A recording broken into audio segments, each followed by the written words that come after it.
Hello, my name is Cole and welcome back to my channel. Today we talk about George and Ira Gershwin's song, The Man I Love, in an arrangement by the composer with a few alterations by Percy Grainger. If you like this channel, be sure to hit the like button and subscribe, and also click the bell icon so that you'll get notifications when new videos post. I update every Friday on this channel, so you'll want to hear when new videos come up. Also, if you would like to support this channel, please consider taking a moment to either sign up for a monthly pledge through patreon.com. The URL is www.patreon.com/independentpianist, or by making a one-time donation through PayPal. So I also have my PayPal link in the description box below. Any amount is appreciated and will assist me to continue bringing you this content. So thank you very much in advance for your support. Today we are talking about one of the classics of the American popular song literature. This is George and Ira Gershwin's The Man I Love. And given that this is one of the most famous and beloved songs that the brothers ever worked on in their career, it actually had a pretty rocky start. They originally wrote this song for their first big musical comedy hit in 1925. That was the musical comedy Lady Be Good. And in this show, it was sung by none other than Adele Astaire. So that's the sister of the much more famous nowadays Fred Astaire. And at that time, Fred and Adele Astaire were very popular as a brother-sister team. In fact, Adele was actually the one who got most of the rave reviews at the time, but she later on, of course, gave up the stage and settled down, and Fred ended up making a big splash in Hollywood after that as a dancer, as is well known. At any rate, she apparently sang this song in a very charming and lovely way in the original run, but it didn't make much of an impression in the context of the show, which was much more of a zany kind of madcap comedy, so it ended up being withdrawn after the first week. And this was actually common practice in musical theater runs at that time and to the present day. There would be substantial changes made in the musical makeup of the show right through rehearsals and the out-of-town tryouts up to the first week of the main run, as the show's creators would fine-tune everything to make sure of maximum effectiveness. Well, believe it or not, the Gershwins tried to insert this song into two more shows, Strike Up the Band in 1927 and Rosalie in 1928, and it was dropped from both shows. However, by 1928, partly thanks to a hit recording by Marion Harris, which I include a link to in the description box, it's one of the oldest recordings of this song had begun to become a hit as a standalone song, and it remains one of the most well-known songs of that era. George and Ira Gershwin had a very interesting working relationship. They were very close.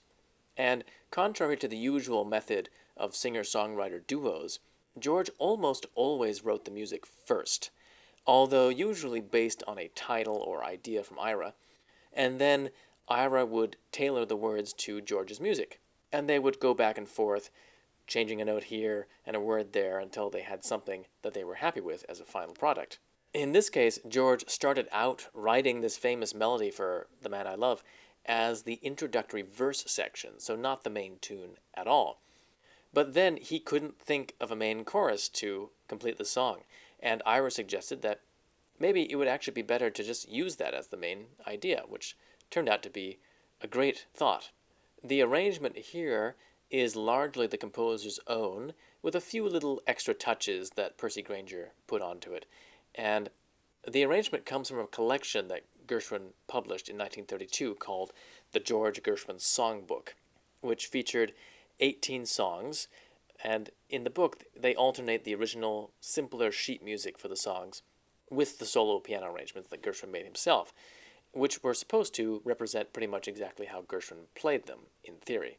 Well, actually, if you go and you listen to Gershwin's own recordings, you'll realize that these notated versions are actually a good deal more subtle and refined than his usual method of performing his own songs. Gershwin had a very infectious keyboard style, but it was pretty hard-hitting, pretty brittle. There wasn't a lot of room for subtle nuances or rubato or things like that. And Gershwin really put all of his compositional skill into crafting these little gems. And they really resemble other great miniatures in the repertoire like Chopin's Preludes and Prokofiev's Visions Fugitives, as much as they do popular song arrangements. So this little arrangement from 1944 by Percy Grainger, he just makes some very slight alterations to the original. He adds some markings for a sostenuto pedal, he doubles some of the counter lines, fills the accompaniment in a few places, expands the ending slightly, and he also adds a short intro. And the way he does this with the intro is pretty clever. He actually takes the simplified arrangement from the vocal score and he uses that as an intro, which makes it all the more effective when the composer's fully realized solo version appears, with its very generous arpeggios and full chords. And Grainger also wrote a foreword to the arrangement in which he drew some pretty interesting parallels between Gershwin and Edvard Grieg, which I've never heard anyone mention before. Grieg, of course, was one of Grainger's great musical heroes, and he compares the main theme of The Man I Love to the slow movement of Grieg's Violin Sonata in C minor. So here's the comparison that he makes.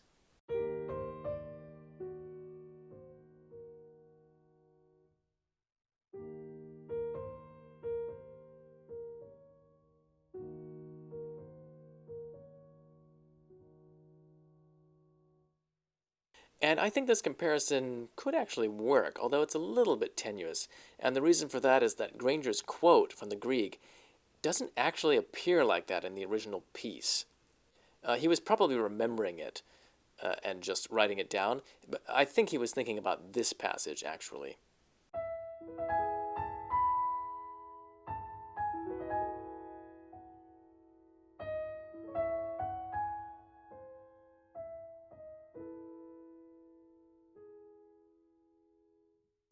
And also, he tries to make a connection between the main theme of Rhapsody in Blue with the lyrical theme from the third movement of Grieg's Piano Concerto.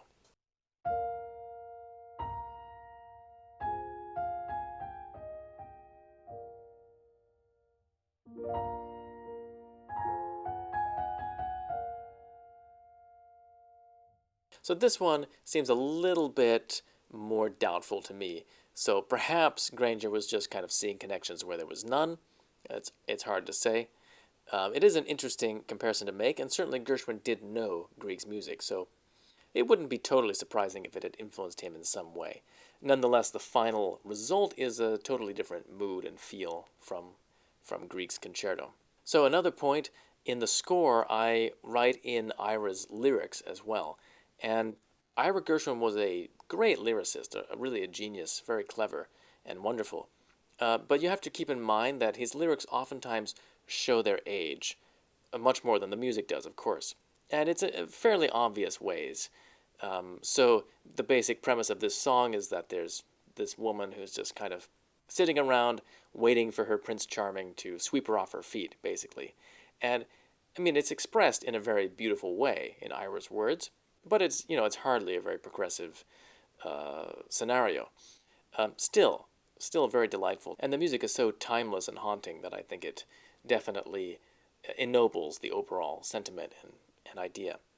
So this is my very first upload on this channel featuring George Gershwin's music, and that's surprising actually because I've done a fair amount of Gershwin playing in the past, so I'll be definitely uploading more of his music. I'll do more of the song arrangements, his own arrangements, as well as arrangements by Earl Wild and Michael Finnessy in the future, as well as some of his larger scale works. So at the very least, I'll get around to doing Concerto in F and Rhapsody in Blue, and maybe even the second Rhapsody as well at some point. So stay tuned for those, and yeah, hope you enjoyed the video. See you next time. Thanks for watching.